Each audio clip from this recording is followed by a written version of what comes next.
Kegiatan belajar. Dan belajar bab 1, dinamika perwujudan Pancasila sebagai dasar negara dan pandangan hidup. Skenario pembelajaran bab 1, materi pembelajaran disajikan 3 kali pertemuan dengan detail sebagai berikut.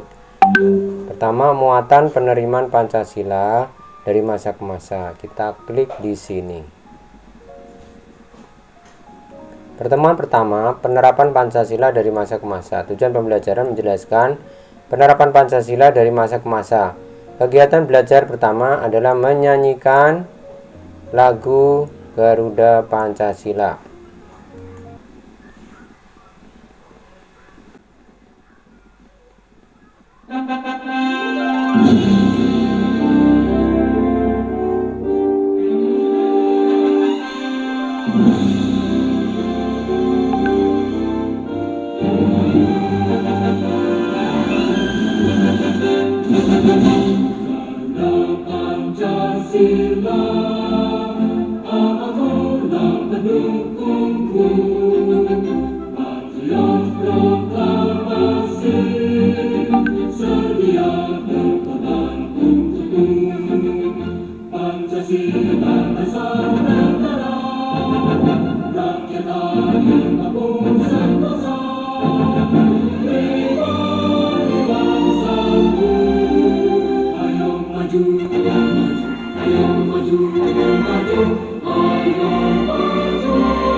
Kegiatan belajar 2, bacalah dan hafalkan lambang dan teks di bawah ini.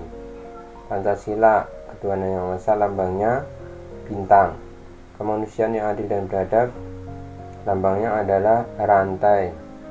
Kemudian Persatuan Indonesia, lambangnya adalah pohon beringin. Kerajaan yang dipimpin oleh hikmah kebijaksanaan dalam permuasaan perwakilan, lambangnya adalah kepala banteng. Kemudian keadilan sosial bagi seluruh rakyat Indonesia adalah lambangnya adalah padi dan kapas. Kemudian kegiatan belajar ketiga, amati rangkaian gambar berikut. Nih, gambar adalah yang pertama adalah gambar persawahan alam. Kemudian ini perkebunan teh kerjasama. Kemudian ini adalah pemandangan Indonesia. Ini adalah sidang MPR. Sama ini sidang MPR. Ini gedung MPR RI. Kemudian ini adalah kotak suara. Ini adalah kelengkapan persenjataan Indonesia. Ini adalah lomba-lomba prestasi belajar. Ya, perlombaan prestasi belajar. Kemudian ini kerjasama juga lomba memperingati 17 Agustus. Ya. Nah, ini kerjasama gotong royong membangun jalan desa, jembatan. Ya. Nah, ini tempat ibadah. Nah, ini tempat ibadah Ka'bah. Nah, udah ya. Itu keanekaragaman budaya kekayaan Indonesia. Kemudian kegiatan belajar keempat adalah pelajari slide-slide berikut ini. Yang pertama adalah Dinamika perwujudan Pancasila sebagai dasar negara dan pandangan hidup. Nah, Pancasila adalah sebagai rumah kita. Kemudian tadi sama ya tentang Pancasila dan sila-sila Pancasila serta lambangnya. Kemudian tujuan pembelajarannya adalah untuk 3 pertemuan yang tadi sudah menjelaskan Pancasila dari masa ke masa. Kemudian aspek penilaiannya adalah tugas dan penilaian harian, keterampilan praktek untuk kerja, kemudian sikap, kehadiran, sopan, percaya diri, cinta, dan perbedaan. Ya. Kemudian penerapan Pancasila dari masa ke masa. Pancasila sebagai dasar negara. Pancasila berfungsi sebagai dasar negara, pengatur penyelenggaraan pemerintahan negara. Kemudian Pancasila merupakan sumber dari segala sumber hukum negara. Fungsi dan kedudukan Pancasila adalah sebagai kaidah negara yang fundamental atau dengan kata lain sebagai dasar negara. Lanjutannya, Pancasila sebagai pandangan hidup sering juga disebut way of life, pegangan hidup, pedoman hidup, pandangan hidup, dan petunjuk hidup. Ya, dan sebagai sumber dari sumber hukum Indonesia itu adalah Pancasila. Pancasila sebagai pandangan hidup bangsa dipergunakan sebagai petunjuk dalam kehidupan sehari-hari masyarakat, baik dari segi sikap maupun perilaku masyarakat Indonesia harusnya sesuai dengan jiwa dan nilai-nilai Pancasila. Maka nanti untuk pertemuan kedua kita ada pengamalan Pancasila dalam kehidupan sehari-hari. Itu dari sila pertama, sila kedua, sila ketiga. Nah itu ada apa saja nanti pengamalannya. Nah itu kalau semua kita amalkan, maka kita akan menjadi orang yang baik sesuai dengan nilai Pancasila.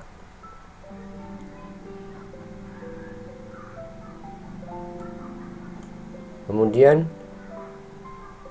penerapan Pancasila dari masa ke masa. Kedudukan Pancasila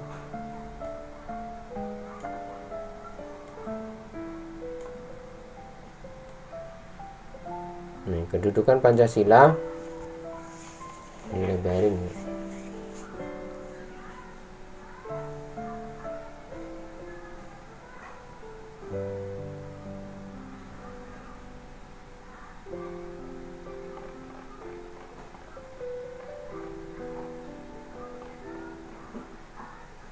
Kedudukan Pancasila sebagai dasar negara, pandangan hidup bangsa telah disepakati oleh seluruh bangsa Indonesia. Akan tetapi dalam perwujudannya banyak sekali mengalami pasang surut. Bahkan sejarah bangsa kita telah mencatat bahwa pernah ada upaya untuk mengganti Pancasila sebagai dasar negara dan pandangan hidup bangsa dengan ideologi lainnya. Upaya ini dapat digagalkan oleh bangsa Indonesia sendiri. Meskipun demikian, tidak berarti ancaman terhadap Pancasila sebagai dasar negara sudah berakhir. Tantangan masa kini dan masa depan yang terjadi dalam perkembangan masyarakat Indonesia dan dunia internasional dapat menjadi ancaman bagi nilai-nilai Pancasila sebagai dasar negara dan pandangan hidup. Kemudian perwujudan nilai-nilai Pancasila sebagai dasar negara. Yang pertama adalah masa kemerdekaan. Tahun 1945 sampai 1959. Sebagai bangsa yang besar, kita patut menghargai jasa para pendiri bangsa yang telah berhasil merumuskan dan menetapkan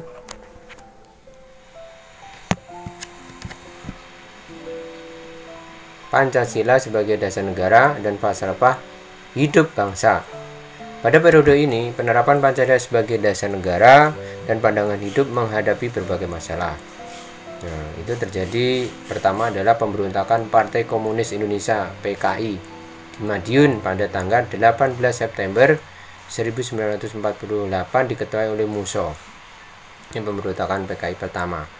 Kemudian pemberontakan Darul Islam Tentara Indonesia yang dipimpin oleh Soekarji Marijan Kartosuryo pada tanggal 7 Agustus 1949. Pemberontakan Republik Maluku Selatan (RMS) oleh Christian Robert Stephen Somokil yang didirikan tanggal 25 April 1950. Kemudian Pemerintah Revolusioner Republik Indonesia (PRRI) atau Perjuangan Rakyat Semesta Permesta yang dipimpin oleh Sarifuddin Parwinegoro dan Nice Sumel pada tahun 1957 dan 58 di Sumatera dan Sulawesi. Kemudian APRA, Angkatan Perang Ratu Adil. Ya, Angkatan Perang Ratu Adil merupakan milisi yang didirikan oleh Kapten Kenil Raymond Westerling pada tanggal 15 Januari 1949. Nah, ini Pancasila sebagai dasar negara. Jadi di kelas 7 kalian sudah ingat ya tentang pembahasan BPUPKI.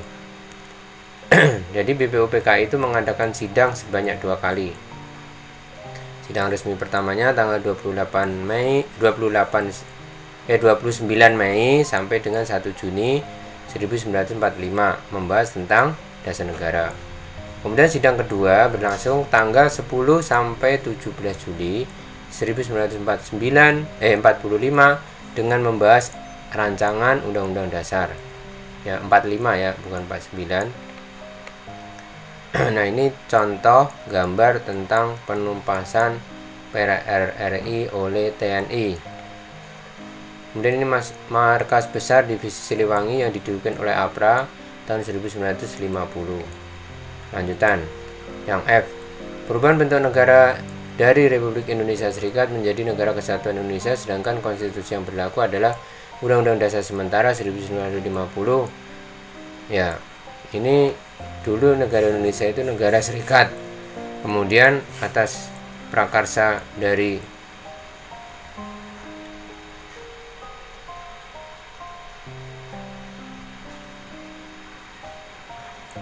Dekret 5 Juli 1959 yang berisi membubarkan Badan Konstituante, kemudian Undang-Undang Dasar 1945 berlaku kembali dan Undang-Undang Dasar Sementara 1950 tidak berlaku.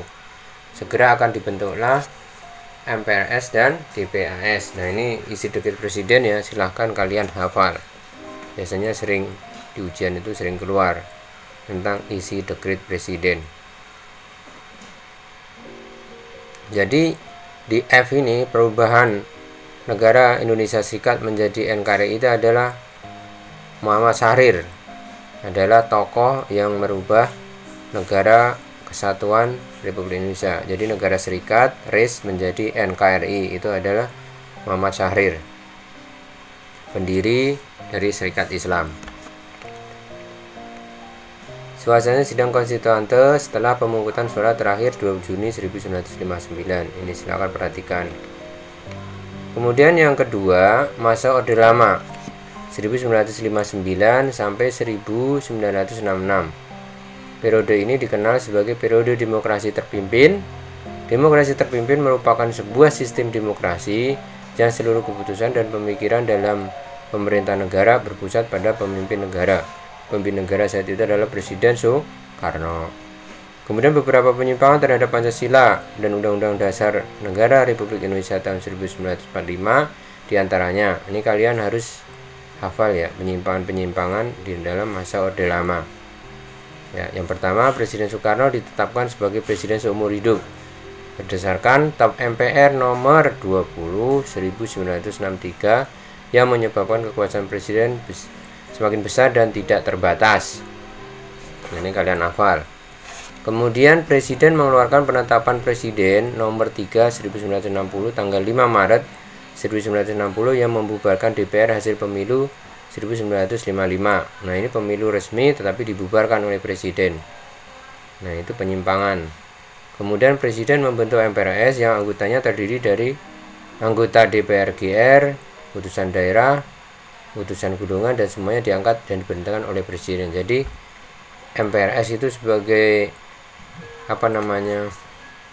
harusnya menjadi kontrol terhadap pemerintah, terhadap Presiden, tapi justru di bawah Presiden. Jadi Presiden itu nanti menjadi absolut atau kekuasaan yang tinggi karena tidak ada yang mengontrol. Maka ini termasuk penyimpangan di dalam negara demokrasi. Karena negara demokrasi itu Presiden itu harusnya di bawah MPR, jadi bisa diberhentikan oleh MPR. Ya. Kemudian Presiden dengan DPR itu harus kerjasama, saling kontrol, saling mengingatkan. Ya. Nah, sampai di sini untuk pembahasan kita pertemuan pertama.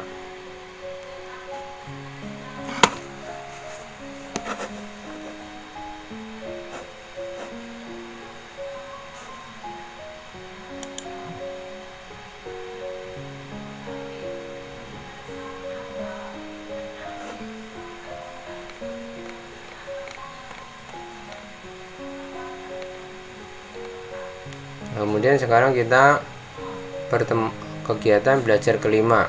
Sekarang kalian amati video ini ya.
melanjutkan presentasi ya.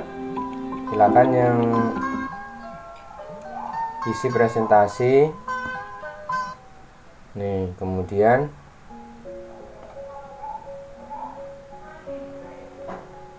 tugas pertemuan, klik di sini. Ini ada tulisan klik di sini.